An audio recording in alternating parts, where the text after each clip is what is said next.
pasca putusan Mahkamah Konstitusi tanggal 22 April kemarin tentu menjadi landasan bagi kita bersama tentang kepemimpinan Prabowo Gibran yang kemudian diperkuat oleh KPU pada tanggal 24 April yang baru lalu. Tentu hal ini menjadi landasan bagi kita bersama bagaimana kita bisa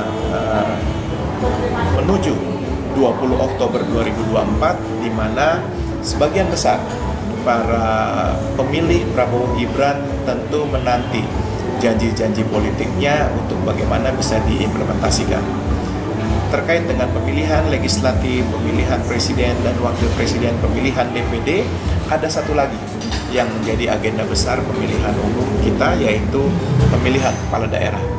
Tentunya kita harapkan di sini pemilihan kepala daerah, baik bupati, wali kota maupun gubernur yang akan dilaksanakan pada tanggal 29 November mendatang menjadi satu kesatuan bagaimana agar program-program kepemimpinan nasional bisa menjadi implementasi di tingkat kabupaten kota maupun oleh kepala daerah setingkat provinsi yaitu gubernur.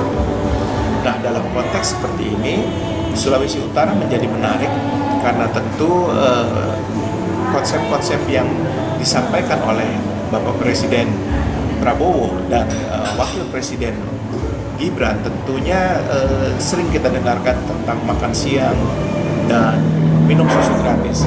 Ini bukan saja menjadi bagian yang cukup penting bagi kita untuk bersama-sama bagaimana roda perputaran ekonomi kita bisa berjalan di setiap kabupaten kota, demikian juga di tingkat provinsi dalam bentuk implementasi penyediaan bahan bakunya, khususnya pertanian.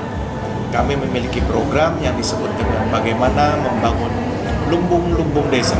Bagaimana dengan lumbung desa ini diharapkan bisa menjadi dasar bagi kita bersama untuk menunjukkan bahwa program itu bukanlah suatu angan-angan saja dan bisa kita implementasikan di kampung halaman di Sulawesi Utara. Ya, saya kira itu memang sangat benar, Pak. Karena memang ini peran dari kabupaten dan provinsi itu mendukung tentang visi misi nasional yang akan dijalankan oleh Prabowo dan Gibran. Tanpa ada campur tangan dari daerah, saya kira itu akan bukan lumpuh tetapi mandek dan jalannya tidak akan sesuai dengan keinginan.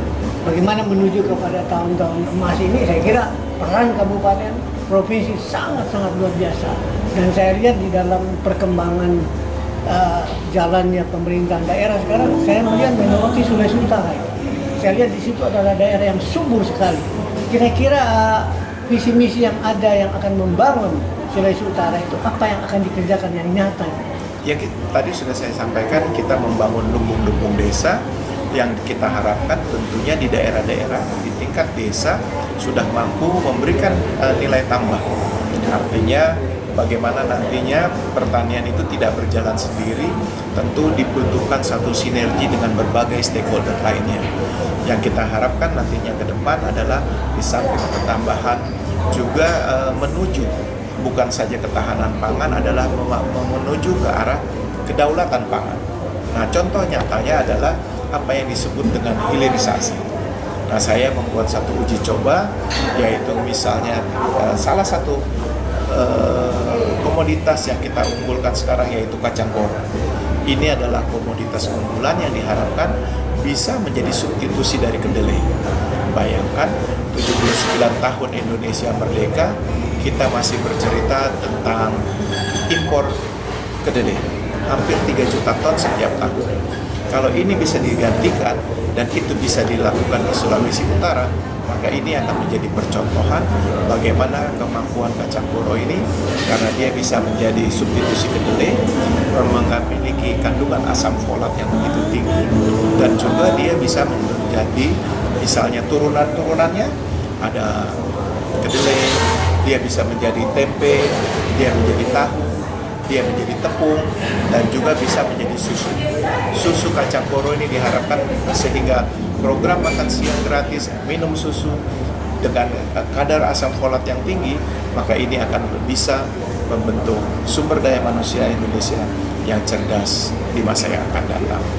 Terima kasih Pak Yan Meringka. Memang itu yang sangat penting, bagaimana membuat generasi kita ke depan smart, ya, yang dikatakan brilian, smart, yang mampu untuk mengantisipasi perkembangan dunia, ya. Melalui pembangunan Lumbung Desa, kita harapkan terwujud apa yang kita cita-citakan. Jadikan Sulut maju. Ya, terima kasih. Cukup jelas dan tidak perlu ditambah, sudah jelas diuraikan oleh Pak Yan. Terima kasih. Semoga sukses. Jadikan Sulut maju. Jadikan Sulut maju.